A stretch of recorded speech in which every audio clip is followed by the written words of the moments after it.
the day has finally arrived. Today is the day that I start reading A Ballad of Songbirds and Snakes. I've been waiting for this day for the longest period of time. The book finally arrived yesterday and I can start reading it today, and I'm super excited. I've been waiting for this book for like fucking ever since it was announced, and I am just really excited to get to it. I know that like probably everyone reading this book is probably thinking the same thing, but I'm just genuinely so excited.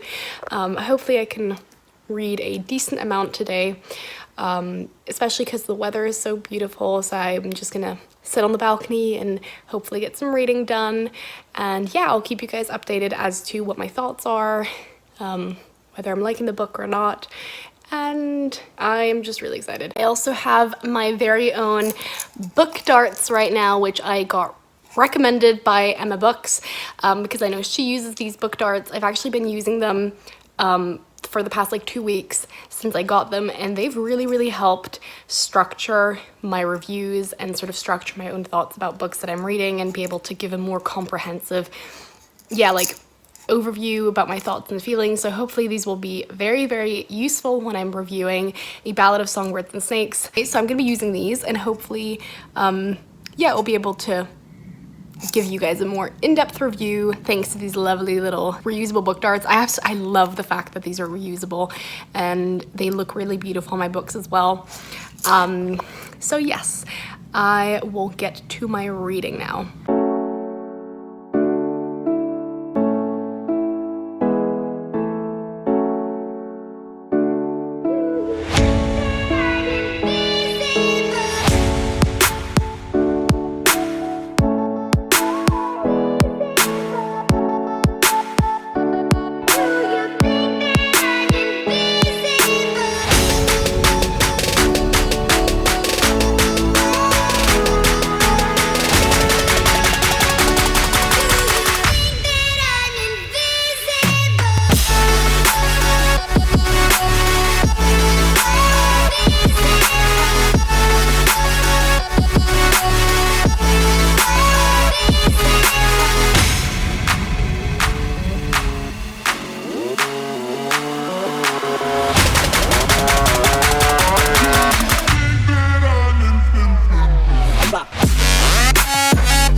So I just finished the first chapter of A Ballad of Songbirds and Snakes, and I already have quite a few, okay, you can't really see this, but I have quite a few book darts in already because I'm jotting down all the characters that seem to be interesting, or that will play a bigger role in this series. But anyway, yeah, the story seems interesting. It's definitely very different, like reading a book from the perspective of someone who actually lives in the capital, which is something that I have always been very interested in when I was reading The Hunger Games. I mean, I definitely think that the capital is very corrupt, and like the government, especially like in The Hunger Games, was just like completely screwed up and the people were just like blissfully ignorant. But it's also interesting to see like the perspective of how The Hunger Games is like perceived from the capital, and it specifically mentions that even the people in the capital don't enjoy watching it, at least like in this book. So it could be that maybe as the time went on, they sort of made The Hunger Games like better and like more interesting for the viewers and sort of desensitized them, I guess. But it's definitely very interesting because even though I believe the people of the capital to be very ignorant and naive, I definitely don't think that they're all super evil. I mean, even in The Hunger Games, I don't think that the people in the capital are like on purposely evil. I mean, the government is like corrupt and evil through and through, obviously, letting this stuff happen. But it's just interesting to see how people can just be kept in the dark about certain things and stuff. It's definitely very interesting, or will be very interesting, seeing this perspective from the mentors, because so basically in the first chapter we learn that Coriolanus, which is a very funky name. But anyway, so he is going to be a mentor for the 10th Hunger Games, and in the end he basically gets the girl from District 12. So that is very interesting because you can definitely already see these parallels between him mentoring the girl from District 12 and also, I guess, Katniss, a girl from District 12. Maybe something is going to happen that maybe will be also like mirrored a bit, or we will see mirrored like also in the Hunger Games. Like if I reread the Hunger Games, maybe there'll be like reasons for why he hates Katniss so much, if that makes sense.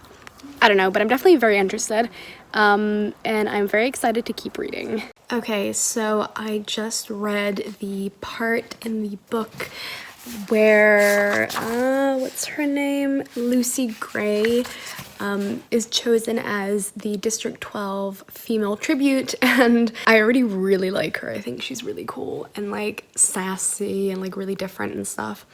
I think the thing that like is most noticeable to me about this Hunger Games, or this like version of Panem, is that it feels like the peacekeepers and just like the general tension is a lot less rigid than in the Hunger Games. I kind of feel like if Katniss Everdeen had done what Lucy Gray just did, like singing and taking the microphone and taking that snake out, I feel like she would have immediately been swarmed with peacekeepers, like taken away and beaten and stuff. So I definitely feel like this like version of Panem seems to be a lot less like aggressive and hostile and kind of like corrupt than the Panem that we see in the 75th Hunger Games. Like, not that the Hunger Games isn't like any less screwed up or completely horrible, but it just sort of feels like they are treating their tributes like a bit less harshly. I don't know if that makes any sense. So I just finished chapter 3 and I am on page 62 now. I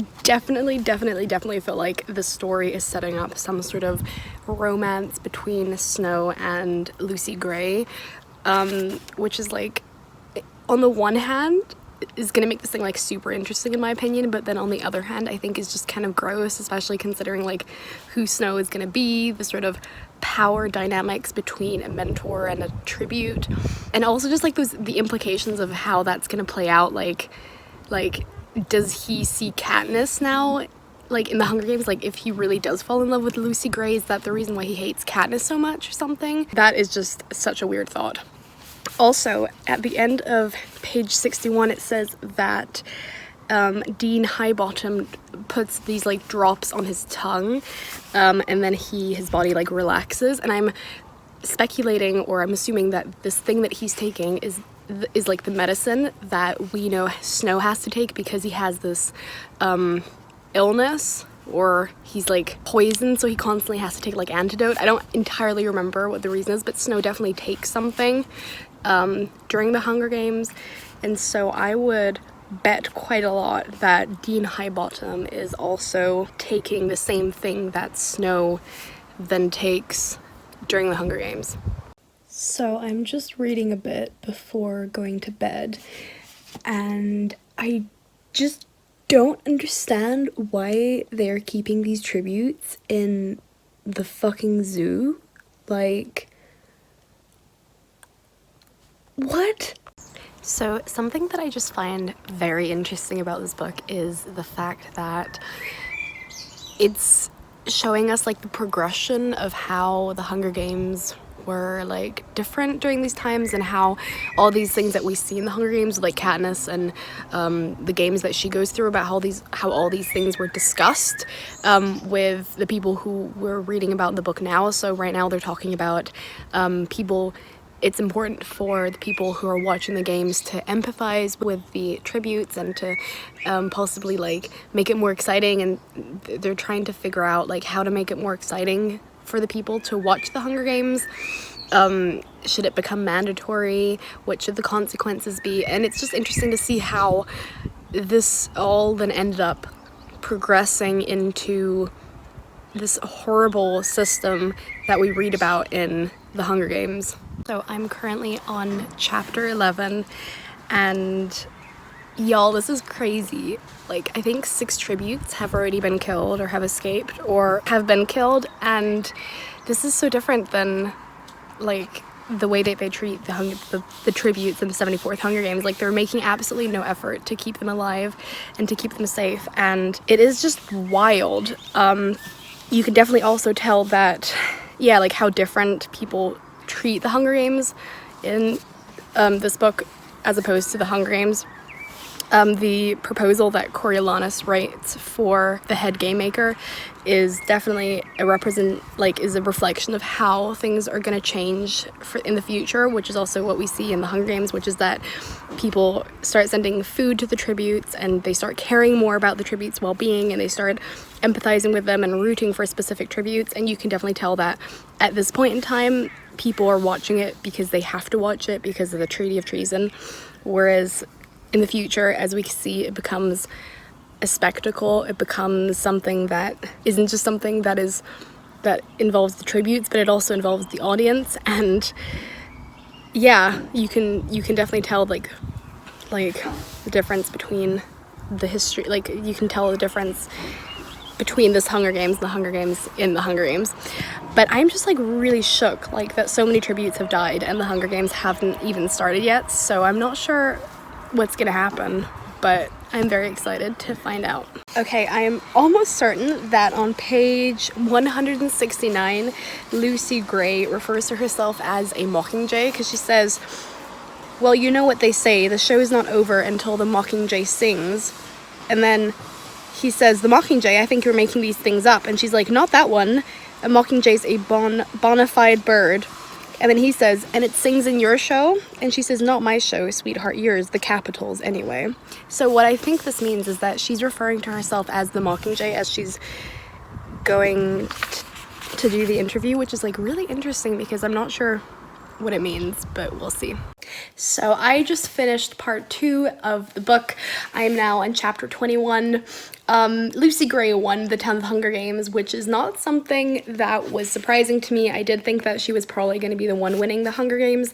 What is interesting to me, though, is that now basically Snow has become a peacekeeper because of sort of secretive things that he did to like help Lucy Gray before and during the Hunger Games. So this is bound to be very interesting. I did not know that Snow was a peacekeeper, but what I'm assuming is that he's become a peacekeeper to kind of like pay off his like debt because to be punished because he was technically doing things that he shouldn't be doing, like to help her. I'm interested in how that's gonna play out now. And we still have about a third of the book left. I don't know if you can see that, which is really interesting because both this first and second Hunger Games basically end like at the end of the Hunger Games, except for Mockingjay, obviously. So this is probably going to be this last third of the book is probably going to deal with like the aftermath of the Hunger Games, and probably will build up to truly reveal Snow's villainous like future. He hasn't been acting like super crazy villainish yet. I mean, there's definitely a lot of like problematic things that he said and done and thought. So I would be really interested in knowing why he's gonna end up becoming some crazy psychopathic president, but my guess is that it will have something to do with his relationship with Lucy Gray. So I'm currently on chapter 22, and Snow basically has to go and see this hanging that's gonna happen in District 12, and I'm gonna call it right now. I think that this event that's gonna take place is going to be the birthplace of the song The Hanging Tree that we have in Mockingjay. I'm calling it right now, guys. I called it. It's the Hanging Tree song that Lucy Gray eventually composes for the hanging that was witnessed of Arlo, where he told his lover, I guess, to flee. Which is like really sad, but it's really interesting that we now know the origin of the song. So unfortunately, I'm not liking this third part of the book as much as I liked the first and second part of the book. I kind of feel like right now it's very heavily focused on his experiences as a peacekeeper and sort of trying to get closer to Lucy Gray, and I don't know, I feel like it's a bit boring. I can't really say anything else about it. I think that there are a couple of like interesting philosophical, political things that are going through Snow's head right now, you know, that you can see that he's kind of, I don't know, like building up this like idea in his head about the human nature and like chaos and having to contain it and things like that. And you can also definitely see this sort of like underlying aggression and jealousy that he has towards both Lucy Gray and also his friend Sejanus or Sejanus, I don't know how to pronounce his name. I kind of just feel like it's just boring. I don't know. I feel like, I think I've read like 4 chapters or 5 chapters of him being a peacekeeper, and I just feel like not very much is happening. Like, he's seeing Lucy Gray at the Hob, and he's being suspicious of his friend and things like that, but I don't know, I feel like this is really boring, and I already felt like not very much happened in the first 2 parts of the book, but I definitely thought it was more interesting because of the, you know, the political drama and like the Hunger Games and him having to protect Lucy Gray and things like that. But now I just feel a bit, I don't know, underwhelmed. I mean, I don't have any issues like reading a slow-paced book or a book that is more heavily focused on like political conflict and drama, but I just feel like right now it's just a bit, yeah, like there's not even that going on, but we'll see what happens. I'm currently on page 428, so I have just under 100 pages left to go. Okay, so I just finished A Ballad of Songbirds and Snakes, and I thought it was interesting. I definitely thought that the book picked up the pace a bit more in the last couple chapters, especially towards the end. And yeah, like all I can say about it is it's really interesting. You can definitely sort of tell how Snow becomes this sort of like kind of like crazy person who's like super obsessed with like power and control and things like that. And it was actually just like super terrifying to see how in the end he was basically sort of struggling, like he basically chose District 2 and his like new position as officer over Lucy Gray, and how this sort of love that he had for her suddenly turned into hatred without her even having done everything. It was all like in his head, and suddenly he was like out and he was killing her or trying to kill her. And that was super crazy, my goodness. But it does make me wonder, because it speaks about how Lucy Gray was then eventually like never seen again. And it definitely makes me wonder whether she is maybe like the grandmother of Katniss, because she, you know, speaks about the Katniss plant, which is something that I actually didn't know. I knew Prim was also named after a primrose, like the flower or the plant. So it makes me wonder whether maybe Lucy Gray came back and then like her children or whatever settled into District 12, and then whether that their children were then Katniss and Prim. I'm not sure, this is just like speculation, but it would kind of make sense as to how Katniss knows the Hanging Tree and the Deep in the Meadow song, which I'm really shocked to know are obviously like very directly related to Coriolanus and the stuff that happened. But yeah, like his descent into madness was quite interesting to see. Yeah, like definitely does not make me feel sympathetic towards him. It makes me understand like his madness and sort of like his psychological inner workings a bit better, but I definitely don't think that this book is making us all out to be like Snow sympathizers. I think that you'd have to be a crazy person to really like sympathize with Snow towards the end of it. He was manipulative and jealous. You can definitely tell that like anytime it ever speaks about like his love for Sejanus or his love for Lucy Gray, like it's always like a selfish kind of thing that's like filtered through lots of like jealousy and just like very manipulative. Like he, you know, pretends to be a good friend to Sejanus. He like lies to him and Lucy Gray about like the people that he's killed and things that he's done, and he's just a really horrible person who is obsessed with wealth and, you know, like being a good Snow person and whatever. So this was a really interesting read. I don't think that I'm going to read the book again sort of anytime soon. I feel like it's one of those books that you can read once, it's interesting, but not necessarily like reread material in my opinion. Definitely interesting, very psychological and philosophically sort of based almost, but yeah, I think it was an okay book. I think I'll probably give it like 3.5 stars or something. But yeah, it was interesting, and I'm glad I read it. Anyways, so that is it for my reading vlog video. I hope that you guys enjoyed watching my experience of reading this book. Please let me know down below what your guys' thoughts were about this book, if you've read it, what you thought of it. Did you have like the same opinions as me or not? And yeah, I hope that you guys enjoyed this video. I hope that you guys are having a great evening, morning, night, wherever you are in the world, and I will see you soon with another video. Bye!